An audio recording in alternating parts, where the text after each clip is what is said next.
He was on the cutting edge. He had vision, and if I had to describe him with 3 words, honesty, integrity, and character. And those same 3 words, I think, have applied tonight to every one of the inductees. Honesty, integrity, and character. Ladies and gentlemen, our next inductee, the Honorable Charles Riddle.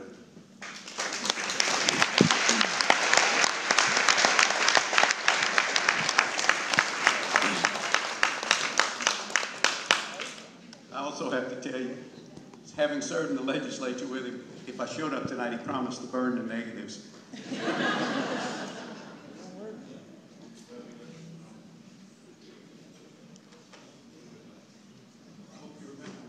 This is going to be a long speech.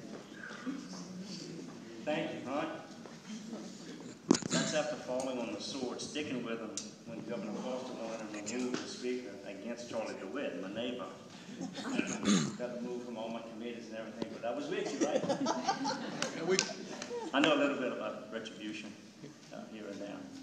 I want to apologize to whatever lady was in the restroom when I walked in accidentally. Quickly walked out and didn't see anything except, man, the women's restroom is a lot nicer than I got to tell you that.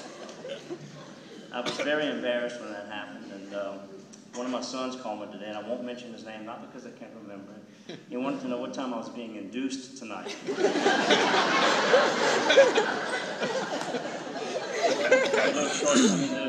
sheriff from one of the first ones to arrive at the museum this morning. I was early also, and I didn't know who it was. I heard John Crozier talk about you at the DA's meetings. I got to tell you about some of those stories.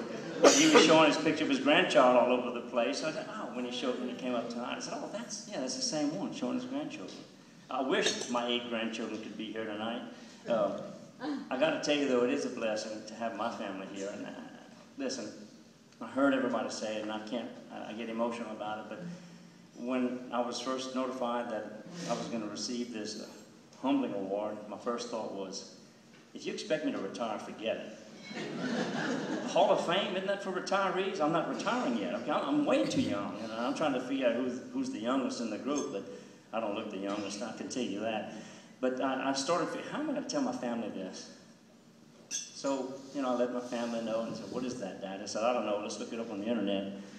And then I told my brothers and sisters, and they got all excited. They started paying $50 a ticket to come to this.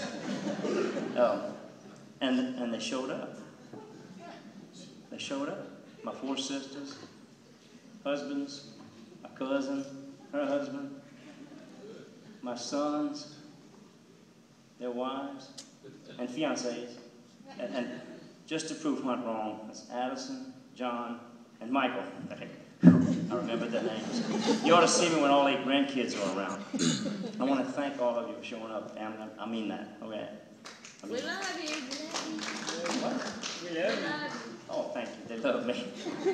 And of course, you see my wife standing up taking my picture? All right, for those of you who have never held a political office, I have 2 things to tell you. Number 1, if you ever choose to run, talk to your wife, or your spouse if you're a woman. Because it is so important to have the support of your spouse. Can I say hell? The hell that they go through being married to a public official is unbelievable.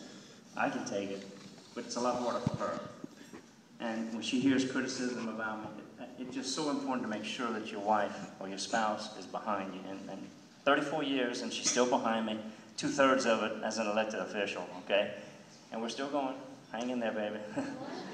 I am running again, by the way, just in case anybody from Avoyelles Parish, you know, let them know. Listen, my dad was in politics, and after the trip to Angola today, great job. I mean, I've been there as a defense attorney. I've been there as a state legislator, and today I got to go as a district attorney. Exciting. The museum was awesome. I had never been to the museum. And I started thinking about this one political story that I had to tell you. I was campaigning, and you know, my dad being district attorney helped and hurt some, you know. I think it helped a lot more. You know, he used to say that a statesman was nothing but a dead politician, because when you're alive, they criticize you, but you become a statesman after you die. So he became a lot more popular after his death. And I was talking to this one man about voting for me. He was an elderly gentleman, and he said, "I'm going to vote for you. I knew your dad, and he put me in Angola." I said, "Oh, God." I'm looking at him like, oh, God, did he learn a moral lesson about being in prison, about daddy prosecutor? What crime did he commit? And then he said, "No, he got me a job in Angola." That was a relief, I want to tell you. This is humbling, I have to say. I do now know what the Hall of Justice is, and it is indeed an honor for me. But I got to tell you one more thing. It's not the biggest honor I received this month. I entered the 4th of July first annual barbecue cook-off in Marksville. 30 teams from around the state cooking ribs, hamburgers, sauces, and barbecue chicken. How dare they cook barbecue chicken? And I came out first. I can cook some barbecue chicken. It's amazing how many people have called me to ask me to come to their homes in the next few weeks to cook barbecue chicken for them. Good job, Foundation. Good job at Angola. I'm gonna tell people about that museum. It's worth a trip. If anybody hasn't gone, I think everybody in this room has been there, certainly. I really do appreciate the honor. Hunt, Linda, thank you all for being here. Despite everything Hunt says, I still like him. And he was a great service to our state, public servant, and has a good sense of humor, as most of you could tell. But I appreciate being here, and I appreciate the honor. God bless all of you.